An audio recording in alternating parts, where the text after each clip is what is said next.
এই ফিসে হজের মধ্যে যাবেন না। আমি অনেক গবেষণা করে দেখলাম মেন হজ কোথায়। মেন হজ যদি মেন হজ আল্লাহর ঘরখানায় কাবার তাওয়াফ নয়, মেন হজ হলো ওকুফে আরাফা। মেন হজ কি? মেন হজ হলো ওকুফে আরাফা। জিলহজ মাসের 9 তারিখ সূর্য পশ্চিম দিকে দলে পড়া থেকে সূর্য অস্ত যাওয়া পর্যন্ত হজের উদ্দেশ্যে ইহরাম পরে আরাফাতের মাঠে অবস্থান করা। ওরা মন খেয়াল দেন কেন আল্লাহর আরাফাতের মাঠে কি করা? অবস্থান করা। এটাই হলো মেন হজ। আমার দয়াল নবী বলেন যে ওকুফ আরাফা পেয়েছে সে হজ পেয়েছে, যে ওকুফ আরাফা পায় নাই সে হজ পায় নাই। এই কারণে আমি অনেক হাজিদেরকে বলতাম যারা রোগে আক্রান্ত, মারাত্মক জটিল কঠিন রোগে আক্রান্ত, তাদেরকে মেডিকেলের মধ্যে দেওয়া হলো, মুস্তাশফার মধ্যে দেওয়া হলো। অনেক সময় অনেক মুআল্লিমরা পরামর্শ দেয় তোমার বাবা যখন অসুস্থ সে তো হজ করতে পারবে না, তাহলে বদলা হজ করায় নেন।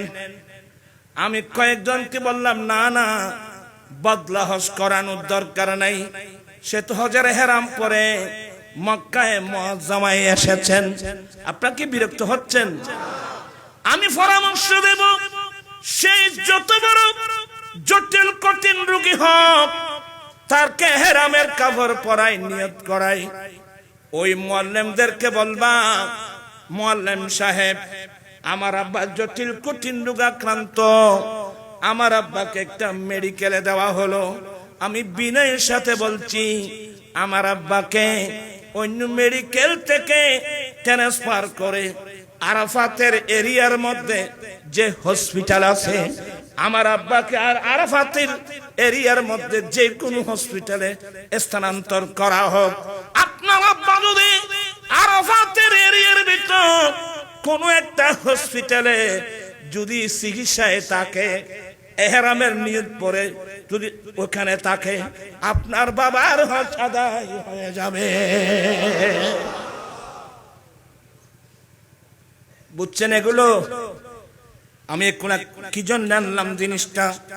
আল্লামের জন্য মেন হজ হলো ওকুফে আরাফা। আমি ওখানে গিয়ে চিন্তা করলাম, দেখি রে আরাফাতের মাঠত বেকুন বই, তখন একটা সিলাইবিহীন কাপড় পরলাম, একটা সিলাইবিহীন কাপড় গায়ে দিয়ে, মাথায় কোনো টুপি নাই, পাগড়ি নাই, এখানে শুধু অবস্থান করা। এটা কোন ধরনের হজ? গবেষণার এক পর্যায়ে আমার মেমোরিতে আসলো আমার আল্লাহ হজ ফরজ করে পৃথিবীর বড় বড় পয়সাওয়ালা, বড় বড় মন্ত্রী মিনিস্টার, স্বাভাবিকভাবে জাতের ভিতর একটু অহংকার থাকে। কি থাকে? অহংকার থাকে, গৌরব থাকে, পয়সার অহংকার থাকে।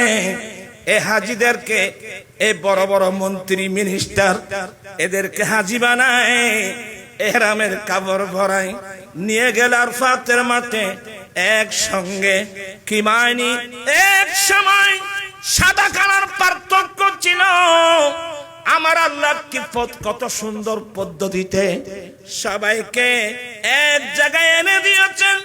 সবার মুখে একটি স্লোগান, লাব্বাইক আল্লাহুম্মা লাব্বাইক, লাব্বাইক লা শারীকা লাক লাব্বাইক, ইন্নাল হামদা ওয়ান নি'মাতা লাকা ওয়াল মুলক লা শারীকা লাক।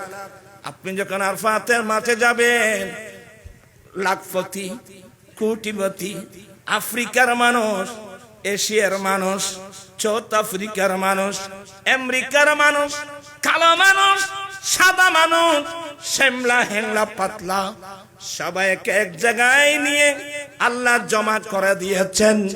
এটার মেইন হলো বৈষম্যতা দূরীভূত করে মানুষের মধ্যে ইত্তেহাদ এনে দেওয়ার জন্য, সুবহানাল্লাহ।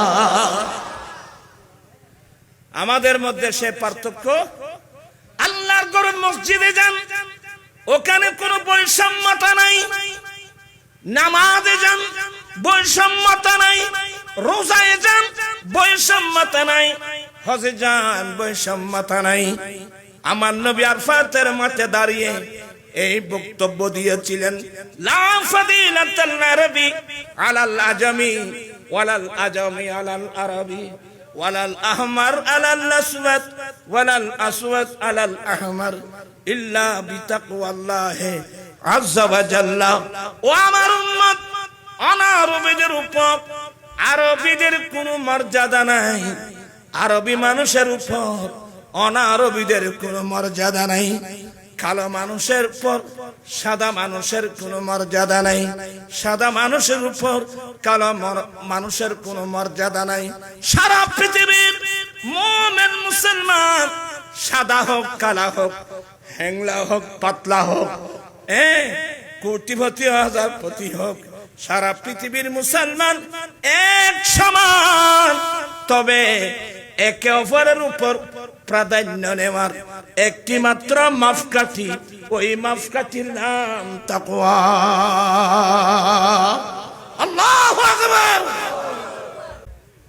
বিশ্ববাসীকে আমার নবী যেই দর্শন এনে দিয়েছেন, এত সুন্দর ভালোবাসা মোহব্বত, আমার আল্লাহ ডাইরেক্ট বলে দিয়েছেন, ইন্নামাল মুমিনুনা ইখওয়া। মুমিন মুমিন কি সাইয়ু এই কইতেন বলে ভাই বহুত কথাবার্তা হইব। আর একখান কই কে বুঝে কে না বুঝে, এত আর কইতেও মনে হয় কি বুঝছো না। ইসলাম মানে বুঝেন? আমার আল্লাহ বলেন, ইয়া আইয়ুহাল্লাযীনা আমানু দুখুলু ফিস সিলমি কাফা। এ মুমিন বান্দা, আলহামদুলিল্লাহ, তোমরা পরিপূর্ণভাবে পূর্ণাঙ্গ রূপে ইসলাম ধর্মের ভিতর ঢুকে যাও। আদান কি? আদান ওইখানে নুস নুস হয় না, অর্ধেক এদিকে অর্ধেক এদিকে। হ্যাঁ, নুস হয়। তোরা না জানার দিন, আয় আরবি না জানার দিনে নুস কাজে সংক্ষেপে নুস নিঃসত্য নুস সহজে রে বাজি।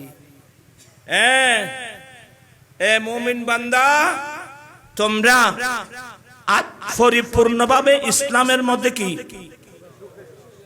এটার মাথায় না পারে বহু দুঃখিত আছে বাজি ডর করি হ কোথায়? আচ্ছা, ইসলাম শব্দের অর্থ কি? চাই খনক হইতারে চাই এই নেনে ও মানুষ তো অন্য জায়গাটাই রে।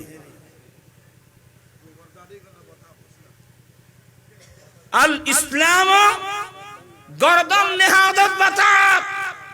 ইসলাম শব্দের অর্থ হলো আল্লাহ আল্লাহ রাসূলের কানুনের সামনে আত্মসমর্পণ করা। এখানে আমার নফসানিয়ত চলবে না, এখানে আমার যুক্তি চলবে না, এখানে আমার নফসানিয়ত চলবে না। আল ইসলাম গর্দন নেহাদত বাতাত। ইসলাম শব্দের অর্থ হলো একেবারে আত্মসমর্পণ করা। কি করা? এনে মুসলমান হই যায় না, আল্লাহ আল্লাহ রসুলের কানুনের সামনে আত্মসমর্পণ করলাম। এমনকি আমরা কয়জন আছি? না না, একটা নতুন আছি কজন? মোটেও নেই। আল্লাহ আল্লাহ রসুলের কানুনের সামনে যদি আমরা আত্মসমর্পণ করতাম, সুদ এখানে কোনোদিন আসতে পারত না, যৌতুক কোনোদিন আসতে পারত না, মহিলারা জীবনে কোনোদিন বেপরদা চলতে পারত না। আমি এগুলো বললে আপনারা মনে কষ্ট পাবেন, কষ্ট পেলে আমাকে বলতে হয়।